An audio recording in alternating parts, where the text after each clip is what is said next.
From mystical monks to spiritual awakenings, Buddhist teachings have deeply influenced anime. Japanese shows like Demon Slayer or Jujutsu Kaisen. Sorry about that. What I meant to say is that these anime depict plenty of Buddhist philosophy that most anime fans miss. It's just insane how many esoteric topics are in these shows. Anime blends mysticism with profound wisdom. In this episode of Spiritual Awakening Anime, I decode the top 5 Buddhist teachings and Buddhist philosophy embedded in popular series. Like, share, and subscribe. Let's begin. Mantras are sacred words in Eastern religions and philosophies that have a function. The word mantra itself translates to protect the mind, and there are hundreds of mantras out there being used by Buddhists or people who practice Eastern practices, that is. They are usually a few syllables or just one word, but some mantras can be insanely long. Usually, mantras are chanted with rosary beads or malas. What is the Amida Sutra? Genya was chanting a mantra from the Amida Sutra, also known as Amitabha Sutra in Sanskrit. Amitabha translates to infinite light in Sanskrit, and is also known as Amitayus, which translates to infinite life as well. And if you didn't know, a sutra is just a scripture found in Buddhism.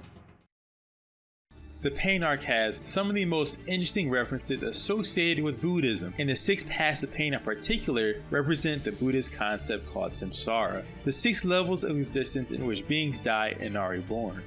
The 6 realms in Buddhism are separated, as the lower 3 realms have an immense amount of suffering, while the 3 higher realms are considerably more comfortable to live in, but there's always a possibility for beings to fall into lower realms. In the anime Naruto, the 6 paths of pain are puppets used by Nagato, which he controls with his Rinnegan, and each path of pain is associated with the 6 realms of samsara, with the lower 3 realms being Naraka, Preta, and animal realms of existence. In the Jujutsu Kaisen manga chapters 264 and 265, Yuji is going to war with Sukuna, and he finally uses a domain expansion, which sends him and Sukuna to another realm, where the inside of Huji's old memories, I think. Let's examine Yuji's mudra or hand gesture called Shittigarba. First, if you don't know, mudras are hand gestures used in Buddhism to channel the flow of prana or life force energy in the body, utilized in meditation, or to symbolize something. Out of the body, it becomes vulnerable. This Buddhist mudra in particular has most of the fingers interlaced inward, and both middle fingers are straightened without touching. If you like the content so far, give me a like. Also, you can try a 30-day free trial on Amazon Prime. You can watch anime, television, listen to songs with Amazon Music, stream games, or even sub to one Twitch streamer for free. Remember, it's free, so you can cancel the free trial whenever you want. Now let's get back to the video. Tibetan Buddhism and Tulku. In Avatar: The Last Airbender, yes, Aang is a quote-unquote avatar, although the term avatar technically isn't the right word for who Aang really is.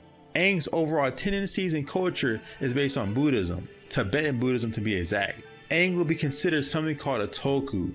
When a great master passed away, then his students tried to find his rebirth or reincarnation and called him the tulku.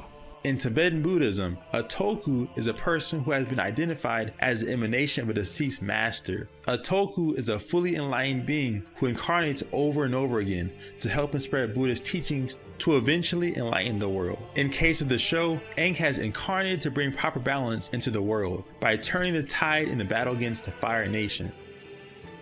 Lotus Pose explained. Jiren the Great is sitting in the lotus position, also known as Padmasana.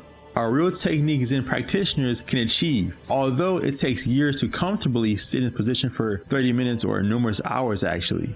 This is the iconic full lotus posture. You can see here that the right foot is placed on the left thigh and the left foot is placed on the right thigh. Don't worry if you can't manage to sit in this posture. Many of us can't. Here are some real-life benefits of the full lotus position. It helps the circulation of the lower limbs and pelvic region. It corrects one's posture. It improves digestion, wards off mental and physical fatigue, and it improves memory and concentrative abilities too. Also, some yogis and Buddhist practitioners will say full lotus allows the flow of prana or life force energy in the body to flow upward, nourishing the higher chakras in different parts of the brain.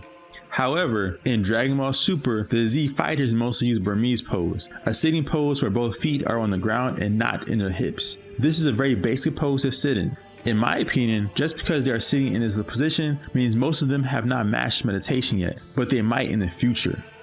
If you like this video, then check out this other video or playlist right here. Peace.